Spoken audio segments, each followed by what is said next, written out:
វីដេអូនេះយើងចាប់ផ្ដើមតជាមួយនឹងភាគមុនតែម្ដងទៅប៉ុន្តែមុននឹងចូលដល់វីដេអូភាគបន្ត admin សុំច្រៀងជូនទៅអ្នកសាវ៉ាទាំងអស់គ្នាឬក៏អ្នកស្មោះហ្នឹងស្ដាប់លេងៗទៅ admin ខំច្រៀងហើយនៅយូរម៉ោង3បងនឹងស្រីចេញដើរលេងបងផឹកច្រើនពេកជិះតាមផ្លូវឲ្យបងវងវែងនៅពេលដល់ផ្ទះថាមួយសើដល់អូនចូលគេរួចអាងបងខកទៅអ្នកផ្សេងតោះតែពីអូនដឹងចាប់មកងងដូចអន់រឹងស្រ័យដាំងបងទាំងសរសៃក៏ទាំងរួចដើរចេញទាំងទៅអូននៅខឹងពេលនេះបងមិនដឹងរើសមួយណាអ្នកចាស់ឬថ្មីគឺចាខ្ញុំថាខ្ញុំប្រសាវ៉ាជាកំឡោះវីវ័នស្នេហាបទចម្រៀងនេះជាតែថា admin សាវ៉ាហើយ admin ស្មោះនោះទេមិនដូចជាអ្នកមើលនោះទេគឺសាវ៉ាខ្លាំងមែនតើពលញ៉ៃក្អកក្អក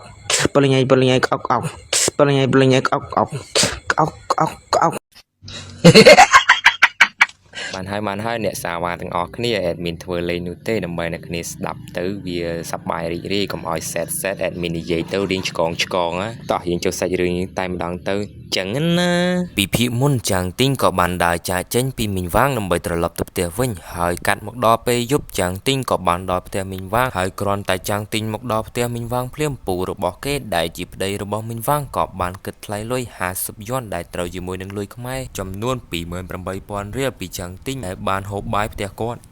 admin សុំបើកវងកញ្ចក់បន្តិចពូនិងកូនរបស់គាត់គឺជាមនុស្សលោភលន់ហើយជាមនុស្សក្អេងក្អាងទៀតផងគ្រាន់តែចាំងទិញគ្រាន់តែថាមិនឲ្យលុយនឹងអាពេលលីឆាំងយូក៏បានចេញមុខមកថានិយាយជំនួសឪពុករបស់ខ្លួនថាបើចាំងទិញមិនបង់លុយថ្លៃអាហារមួយពេលនោះទេឆាប់ចាក់ចេញពីផ្ទះរបស់គេចាំងទិញលើបែបនេះលេងទុកមុខឲ្យពីអ្នកឪពុកកូននេះទៀតហើយក៏បានថាឲ្យវិញថាពិតជាមនុស្សគួរឲ្យស្អប់មែនហើយចាំងទិញបានថាម្ដាយគេធ្វើការងារក្រៅម៉ោងចំនួន3ក្នុងម៉ោងចំនួន4ហើយថែមទាំងមើលថែលោកតាដែលជាអ្នកជំងឺទៀតផងហើយចុះអ្នកវិញផឹកតែគ្រឿងស្រវឹងលេងលបែងចាញ់មិនបងលុយសំបីតែមកផ្ទះញឹកញាប់ក៏លួចលុយដែរវាជាការអាម៉ាស់មុខខ្លាំងណាស់តាមពិតទៅពូនឹងត្រូវជាឪពុកចុងរបស់ចាំងទីងហើយមីងវាងជាម្ដាយរបស់ចាំងទីងបង្កើត admin ទៅនឹងដឹងចាំងទីងនិយាយបែបនេះហើយឪពុកចុងរបស់គេក៏បានថាចាំងទីងចោតគាត់ដោយមិនមានផុសតាំងហើយព្រមទាំងថាឲ្យគាត់ប្តឹងគាត់ទៀតផងហើយព្រមទាំងបញ្ជុះឲ្យចាំងទីងប្តឹងគាត់ទៀតផងបើខ្លះពេលដែលឪពុកចុងរបស់គេនិយាយឲ្យលីឆាំងយូដែលជាកូនរបស់ពូនឹងក៏បាននិយាយកាត់ថាចាំងទីងជាល្ងីល្ងើហើយម្ដាយរបស់ចាំងទីងជាឆ្កែញីទៀតផងចាំងទីងគ្រាន់តែលឺអាពេលលីឆាំងយូប្រមាថម្ដាយគេភ្លាមក៏បានស្រែកថាយកពាក្យសម្ដីរបស់ឯងចេញហើយចាំងទីងទ្រាំមិនបានស្ទយក៏ស្ទយទៅដាក់ពូជាមនុស្សក្អេងកាងមួយដៃកណ្ដាលមុខដួលខ្ពស់តែម្ដងរួចហើយអាពេលលីឆាំងយូក៏ហក់មកវាយចាំងទីងតែត្រូវចាំងទីងដាក់ផាល់ឡើងស្ទយទៅក្រោយលើក្រោយកុំចេះតែហ៊ីហើយអាពេលលីឆាំងយូដល់ពេលដែលចាំងទីងដាក់មួយដៃកណ្ដាលមុខផើអញ្ចឹងក៏ចង់ប្តឹងនាយកសាលាដែលនាយករបស់ចាងទីងនេះផងហើយចាងទីងនៅផ្ទះដោយហេតុមានរឿងជាមួយនឹងឪពុកចុងក៏បានសម្រេចចិត្តចាក់ចេញពីផ្ទះទៅជួបបន្ទប់នៅឯខារ៉ាអូខេនៅឯ KTV នៅកន្លែងផឹកស៊ីដោយ3ថ្ងៃក្រោយចាងទីងនឹងត្រឡប់មកវិញតាមពិតទៅចាងទីងចាក់ចេញពីផ្ទះនេះទៅជួលនៅកន្លែងសន្តាគារដែលជាកន្លែងផឹកស៊ីនោះគឺគាត់មានគោលបំណងទៅសម្លាប់សត្វបិសាចដែលជាពួកអាប៊ីស៊ីគ្រាប់ពូជខុសនោះឯងព្រោះអី3ថ្ងៃកន្លងទៅវានឹងចេញមកម្ដងទៀតពេលលីឆាំងយូគ្រាន់តែឃើញចាំងទីងដើរចេញភ្លាមក៏ចេញមកក្អេងខាងទៀតហើយថាគេនឹងទៅប្តឹងនាយកដែលជានាយកវាងរបស់ចាំងទីងនេះឯងមកដល់ចាំងទីងដែលត្រូវមកដល់កន្លែងស្នាក់នៅដែលជួលគេនេះផងបានជួបនារីម្នាក់មើលទៅស្រស់ស្អាតខ្លាំងមែនតើហើយពេលចាំងទីងមកនិយាយជាមួយនឹងនារីម្នាក់នោះក៏បានអូសក្រឡាចាំងទីងស្មានតែចាំងទីងចូលទៅក្នុងបន្ទប់រកស្រីញីប៉ុន្តែចាំងទីងមិនមានអារម្មណ៍នោះទេព្រោះឯចាំងទីងស្មោះដូចជា admin អញ្ចឹងតែបើសិនជាអ្នកមើលវិញហេសុយចូលយកស្រីពី3ទៅគេងជាមួយបាត់ទៅហើយពេលដែលចាំងទីងនិយាយរួចនារីម្នាក់នឹងក៏បានមកប៉ះដៃជើងចាំងទីងទៀតផងហើយថែមទាំងអូសក្រឡាចាំងទីងចង់ស៊ីស៊ីនចាំងទីងអីចឹងទៅប៉ុន្តែចាំងទីងនៅតែប្រកែកមិនចង់នោះទេហើយនារីម្នាក់នោះក៏មិនខ្វល់ទៀតដែរក៏ប្រាប់លេខបន្ទប់ដែលត្រូវចាំងទីងស្នាក់នៅនោះឯងបន្ទប់ដែលចាំងទីងត្រូវស្នាក់នៅនោះគឺមានលេខ208នៅជាន់ទី2កុំប្រញាប់បដិសេធពេកពេលដែលចាំងទីងចូលទៅក្នុងបន្ទប់ដែលជាលេខបន្ទប់208ភ្លាមបន្ទប់នេះគឺមានក្លិនអាក្រក់ ថែមទាំងមានកន្លែងដូចជាផ្ទះសំណាក់អញ្ចឹងចាំងទីងក៏បានត្អូញត្អែទៀតហើយថាសន្តាគារស្អីគឺអាក្រក់ខ្លាំងម្ល៉េះហើយបន្ទប់ដែលនៅជាប់ចាំងទីងដែលជាបន្ទប់លេខ209មាននារី2នាក់នៅក្នុងហើយកញ្ញា2នាក់នេះដែរគឺជាកញ្ញាហើយកញ្ញា2នាក់នេះដែរគឺមានគោលបំណងចង់ទៅសម្លាប់សត្វបីសាច់ដែលជាពពួកអាប៊ីសដូចជាចាំងទីងនេះដែរប៉ុន្តែគេទឹកមកថ្មីនោះទេហើយនារី2នាក់នោះដែរនារីដែលក្មេងជាងគេនោះមានឈ្មោះថាសៀវឈូដែលមកពីសាលាបង្រៀនជាមួយចាំងទីងនេះឯងហើយកញ្ញាទាំង2នាក់នេះដែរមកស្នាក់នៅដើម្បីចង់ទៅកន្លែងដែលត្រូវសម្លាប់សត្វបីសាច់នោះដូចចាំងទីងផងហើយ2នាក់ក៏បានពិភាក្សាគ្នាបើសិនជាសម្លាប់សត្វបីសាច់ដែលជាពពួកអាប៊ីសបាននោះពួកគេនឹងអាចសម្រេចជោគជ័យនាពេលអនាគតជាមិនខានហើយពួកគេក៏ចាប់ផ្ដើមគេងបាត់ទៅនៅ3ថ្ងៃក្រោយមកនៅវេលាម៉ោង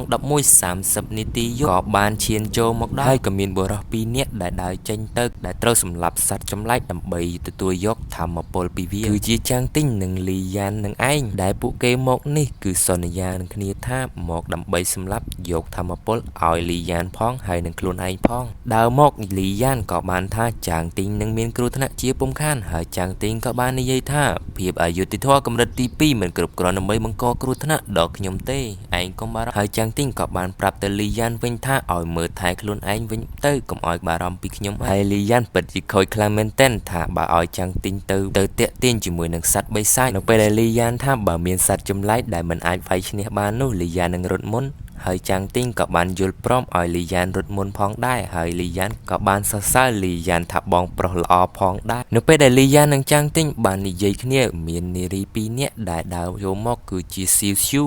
ដែលជាសៀវឈូនៅក្នុងបន្ទប់209ក៏បានដើរមកទៅកន្លែងសម្រាប់ពពួកបិសាចជាមួយនឹងចាំងទីងផងដែរចាំងទីងក៏បានចាប់លីយ៉ានបិទមាត់កុំឲ្យមាត់តែម្ដងអូតពសែនឈូនារីម្នាក់ដែលលួចមើលចាំងទីងទៅហើយក៏ឃើញចាំងទីងបង្ហាញសមត្ថភាពដែលស្រូបយកធម្មពលបានហើយនាងក៏បានឃើញឥឡូវនាងមករកសត្វចម្លែកអាប៊ីជាចាំងទីងអញ្ចឹងដែរហើយចាំងទីងឃើញនារី2នាក់នោះហើយក៏បានដឹងថាគឺជាសៀវឈូឆ្ងល់ថាហេតុអ្វីក៏មកទីនេះដែរឬក៏ចង់មកសម្លាប់ជាមួយនឹងសត្វបិសាចទាំងនោះដែរហើយចាំងទីងក៏បានដឹងថាបើសិនជាបរាជ័យនោះនឹងត្រូវស្លាប់របស់សត្វបិសាចនោះទៅវិញហើយលីយ៉ានក៏បានដឹងថាគឺជាសៀវឈូហើយក៏បានប្រាប់ទៅចាំងទីងថាគ្រួសាររបស់មូឈូដែលជាគ្រួសាររបស់សៀវឈូនឹងហាក់ដូចជាមានកម្លាំងមិនគួរឲ្យជឿនោះទេហើយលីយ៉ានក៏បានសួរចាំងទីងថាតើមានបានឃើញនារីម្នាក់ដែលពាក់អាវក្រោះដូចជាកងពលទាហានទេតើចាំងទីងគិតថាមូឈូនឹងមានសមត្ថភាពដែរឬទេដើម្បីសម្លាប់សត្វទាំងអស់ចាំងទីងនៅពេលដែលឃើញ2នាក់នោះមកគេក៏មិនបោះបង់ចោលនៅអយុធធម៌កម្រិតទី2នោះទេគេនៅតែបន្តទៅមុខពេលដែលនារី2នាក់នោះដែលជាសៀវឈូនិងមូឈូមកដល់កន្លែងដែលត្រូវជាសត្វបិសាចនោះគឺ teleport មកកន្លែងគឺវេលានៅម៉ោង 12 យប់វានឹងផុសនៅកន្លែងរង្វង់វេទមន្តនិងបង្ហាញនៅទីនេះជាពុំខានមូឈូក៏បានយកគ្រាប់បែកដើម្បីដាក់កម្ចាត់ពួកបិសាចដែលកន្លែងដែលវា teleport មកម៉ោង 12 យប់បន្ទាប់នេះឯងដោយហេតុយកគ្រាប់បែកមកថាដាក់ឲ្យត្រូវពពួកបិសាចដើម្បីវាប្រហារកាន់តែងាយស្រួលមូឈូនិងសៀវឈូក៏បានហុចកំភ្លើងឲ្យគ្នាទៅវិញទៅមកដើម្បីត្រៀមបាញ់ជាមួយនឹងពពួកបិសាចទាំងអស់នោះដើម្បីស្រូបយកធម្មពលហើយខណៈពេលនោះដែរចាំងទីងនិងលីយ៉ានក៏មិនបានទៅណានោះដែរក៏អង្គុយមើលនៅឯលើដើម្បីស៊ើបអង្កេតថា2នាក់នោះអាចវាយឈ្នះពពួកបិសាចនោះបានដែរឬទេហើយចាំងទីងឃើញបែបនេះក៏បាននិយាយថាក្របបែកតូចប៉ុណ្ណនេះមិនអាចសម្លាប់ពពួកបិសាចដែលជាពពួកអាប៊ីសបាននោះទេទៅវិញក្របបែកទូចនេះអាចផ្ទុយឲ្យទៅជាពពួកបិសាចនោះមានកម្លាំងនិងអំណាចខ្លាំងជាងមុនថែមទៀតផងនៅពេលដែលមូឈូដាក់ក្របបែកនៅកន្លែងរង្វង់វេទដែលពពួកបិសាចនឹង teleport មកកន្លែងនោះសល់តែ5វិប៉ុណ្ណោះហើយក៏ចាប់ផ្ដើមរាប់តែម្ដង5 4 3 2 1គ្រាន់តែដល់ម៉ោង 12 យប់ភ្លាមស្រាប់តែមានរង្វង់វេទមន្តដ៏ធំមួយស្រាប់ផុសចេញមកពីកន្លែងដែលគ្រាប់បែកដាក់នោះស្រាប់លេចចេញជាមួយនឹងស្វា2ក្បាលដែលជាស្វាធំមួយនិងស្វាតូចមួយដែលជាពពួកអាប៊ីសថៃឋានរបស់ស្វាពេលដែលលេចចេញសត្វស្វាទាំងពីរនោះគ្រាប់បែកក៏បានផ្ទុះលិសួតតែឌឹម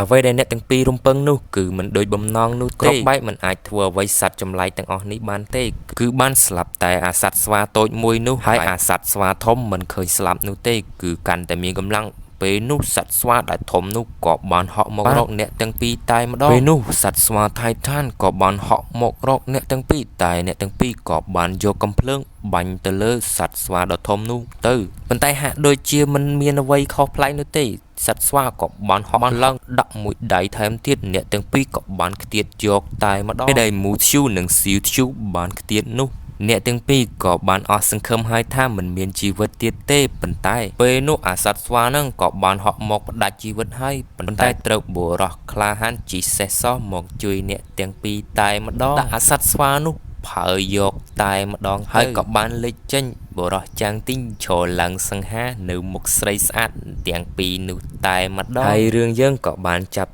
ដើមស្លេះតែប៉ុណ្ណេះឯងរងចាំនៅភាគបន្តឬក៏ជាភាគបន្ទាប់ជាមួយនឹង admin នៅអេពីសូតថ្មីមើលថែមបើសិនជាពុកម៉ែបងប្អូនណាចង់លើកទឹកចិត្តនឹង admin សូមជួយចុច subscribe និង like comment បានហើយមិនបាច់ធ្វើអ្វីច្រើននោះទេ admin សូមតែប៉ុណ្ណឹងហើយវីដេអូយើងក៏ចាប់តែស្លេះបាយប៉ុណ្ណឹងហើយសូមជម្រាបលា goodbye bye love you អ្នកសាវ៉ានិងអ្នកស្មោះ admin មិនប្រកាន់នោះទេដែលមើលវីដេអូរបស់ admin ហើយ admin ក៏សូមជម្រាបលាជម្រាបបាយតែប៉ុណ្ណេះឯងជួបគ្នានៅវីដេអូក្រោយភាគថ្មីជាមួយ admin និយាយតប៉ែខ្លាំងពេកហើយក៏បាយត្រឹមតែប៉ុណ្ណេះ